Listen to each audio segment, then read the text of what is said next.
Acts chapter 5, verse 1 to 16. But a certain man named Ananias, with Sapphira his wife, sold a possession, and kept back part of the price, his wife also being privy to it, and brought a certain part, and laid it at the apostles' feet. But Peter said, Ananias, why hath Satan filled thine heart to lie to the Holy Ghost, and to keep back part of the price of the land? Whiles it remained, was it not thine own? And after it was sold, was it not in thine own power? Why hast thou conceived this thing in thine heart? Thou hast not lied unto men, but unto God. And Ananias, hearing these words, fell down, and gave up the ghost. And great fear came on all them that heard these things. And the young men arose, wound him up, and carried him out, and buried him. And it was about the space of 3 hours after, when his wife, not knowing what was done, came in. And Peter answered unto her, Tell me whether ye sold the land for so much? And she said, Yea, for so much. Then Peter said unto her, How is it that ye have agreed together to tempt the Spirit of the Lord? Behold, the feet of them which have buried thy husband are at the door, and shall carry thee out. Then fell she down straightway at his feet, and yielded up the ghost. And the young men came in, and found her dead, and carrying her forth, buried her by her husband.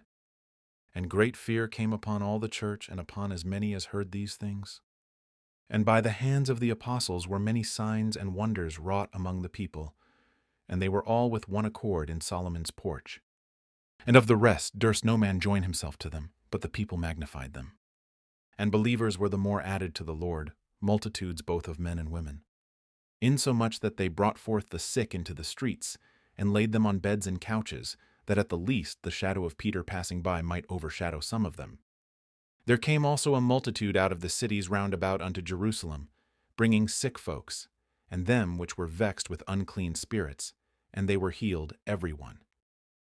Acts chapter 5 begins with a sharp contrast to the example of Barnabas at the end of chapter 4. Barnabas willingly sold land and honestly gave the proceeds to help other believers.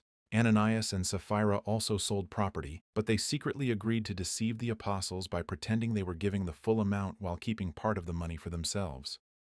Peter makes it clear that the sin was not keeping part of the money. The land belonged to Ananias before it was sold, and even after the sale, the money remained under his control. Their sin was hypocrisy and lying. They wanted the honor and reputation of complete sacrifice while secretly deceiving God's people. Peter declares that Ananias had not merely lied to men but to the Holy Ghost, demonstrating both the seriousness of the offense and the deity of the Holy Ghost. When Peter confronted Ananias, God immediately judged him, and he died. About 3 hours later, Sapphira arrived, unaware of what had happened.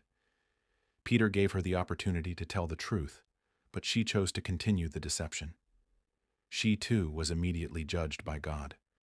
These events produced great fear throughout the church and among everyone who heard about them.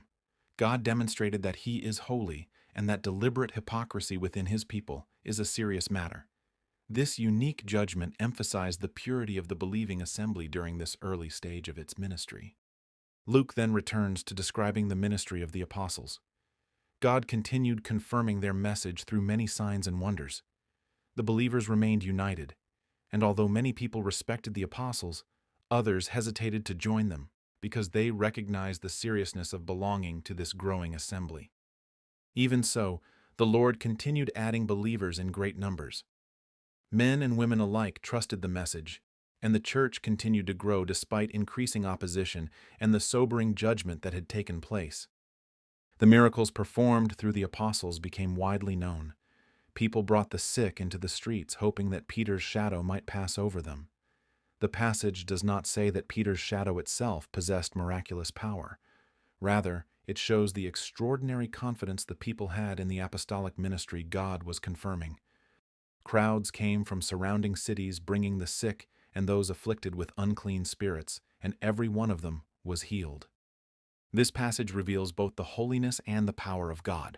The Lord judged deliberate hypocrisy within the assembly, while at the same time continuing to confirm the apostles' testimony through unmistakable miracles. Throughout the chapter, God demonstrated that His work was advancing with both purity and power. The judgment of Ananias and Sapphira occurred during the early Acts period, while God was publicly establishing the ministry of the 12 apostles. Their immediate deaths were a direct act of divine judgment that underscored the holiness of God and the seriousness of hypocrisy within this believing remnant. Likewise, the many signs, wonders, and miraculous healings performed by the apostles were God's confirmation of their ministry to Israel. These events should be understood within the unique setting of early Acts rather than assumed to be the normal experience throughout every period of biblical history. Thank you for watching. Subscribe for more KJV Bible teaching. Until next time, search the Scriptures. Grace be with you.